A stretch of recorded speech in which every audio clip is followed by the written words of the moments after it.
Hai, Assalamualaikum. Saya Puan J daripada BBT Consultants. Syarikat kami membantu organisasi dan pasukan mencapai matlamat mereka melalui soft skill development.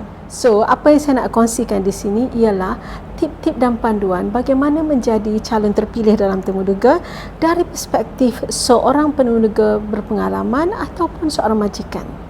Tip-tip ini kebanyakannya adalah sedutan daripada buku ni. Bagaimana menjadi calon terpilih dalam temuduga. Bagi yang berminat, buku ini boleh diperolehi di kedai-kedai buku berdekatan anda atau boleh juga dibeli melalui online. Link dia ada kat bawah ya, saya sertakan kat bawah. Nak buku ni secara percuma? Okey, tunggu sampai hujung video ni. Saya akan bagi tahu bagaimana cara nak dapat buku ni secara percuma. Okey? Hari ini saya nak kongsi 3 kesilapan terbesar yang sering kita lihat dilakukan oleh calon dalam temuduga. Kesilapan pertama, tidak memahami apa yang dicari oleh majikan atau penemuduga tersebut dari seseorang calon. Kebanyakan calon menjawab soalan dan bersedia mengikut perspektif mereka tanpa mengambil kira apa yang diinginkan oleh majikan atau penemuduga. Apa yang perlu kita ingat ialah ada 2 sebab mengapa setiap jawatan itu diwujudkan. Yang pertama, untuk mencapai matlamat yang telah ditetapkan oleh organisasi tersebut. Yang kedua, untuk menyelesaikan masalah yang dihadapi oleh organisasi tersebut melalui jawatan yang dipohon. Tugas penemuduga ialah mencari the best person yang dapat melaksanakan tugas itu dengan baik. Majikan bukan mengambil kita sebab apa minat kita, apa background kita, apa yang kita belajar. Semua tu hanya berguna bila ianya menyumbang kepada bagaimana kita dapat melaksanakan tugas kita dengan baik. Satu lagi yang perlu kita tahu ialah setiap penemuduga atau majikan tahu kebolehan seseorang calon melaksanakan tugas dengan baik bergantung kepada 3 faktor. Pengetahuan, kemahiran dan sikap seseorang calon.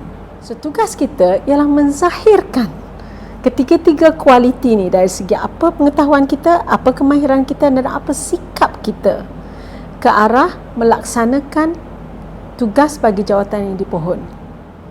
So, apa kita perlu buat? Pertama, kita kena study, kena buat kajian. Apakah matlamat yang ingin dicapai ataupun masalah yang ingin diselesaikan oleh organisasi tersebut melalui jawatan yang dipohon. So, kena study lah sikit. Yang kedua, kita kena prepare bagaimana nak menjawab soalan-soalan ini in a way yang boleh menzahirkan keupayaan kita melaksanakan tugas itu dengan baik melalui 3 cara tadi. Pengetahuan kita, kemahiran dan sikap kita. So, setiap soalan mempunyai maksud yang tersurat dan tersirat. Baru kita dapat menjadi calon terpilih dalam temuduga. Kesilapan kedua, tidak membuat persediaan spesifik bagi jawatan dan organisasi yang dipohon. Persediaan itu termasuklah dari segi penampilan, cara menjawab soalan dan juga soalan yang ditanya.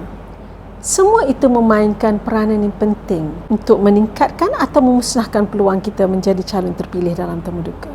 Contoh mudah, cara kita berpakaian kalau kita pergi interview bagi agensi kerajaan tentunya tidak sama kalau kita pergi interview bagi multinational corporation. Contohnya Citibank ke Standard Chartered Bank ke, faham ya?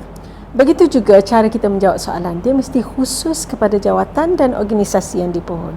Kadang-kadang semua dah cun, tiba-tiba keluar soalan, syarikat ni buat apa ya? Terus cancel. Selalu kita dapat calon yang buat begitu. Nampak sangat tidak bersedia. Mengapa persediaan itu penting? Ada 2 sebab utama. Yang pertama, tahap persediaan kita akan menunjukkan tahap keseriusan, tahap minat dan komitmen kita untuk menjalankan kerja itu dengan baik. Sebab kedua, setiap penemuduga atau majikan tahu setiap calon yang masuk kerja baru mesti kena belajar banyak benda baru. Pendek kata, kalau belum dapat kerja dah malas nak buat kajian, apatah lagi kalau dah dapat kerja. Persoalannya, apa yang kita nak prepare ni? Yang ketiga, tidak praktis. Kita kena ingat, bila kita pergi temuduga, kita akan menemui orang-orang yang belum pernah kita kenal sebelum ni.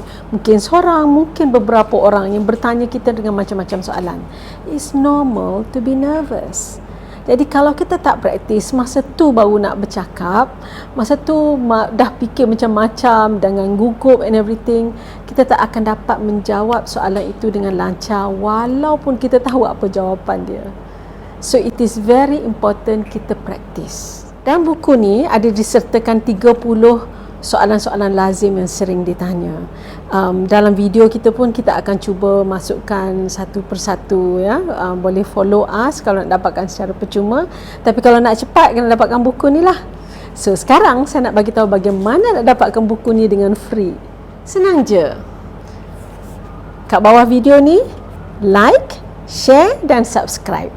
Dan selepas tu tulis komen ataupun tanya soalan.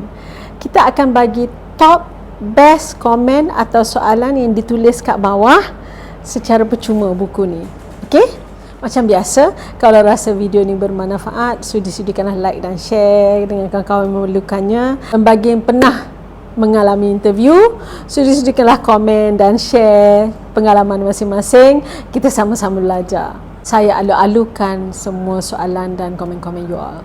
Ingat, peluang kita menjadi calon terpilih bukan ditentukan berapa banyak temuduga yang kita hadiri, tetapi keupayaan kita memasarkan diri dan potensi kita untuk jawatan dan organisasi yang dipohon. So best of luck in your next interview. Until the next video. Assalamualaikum. Bye.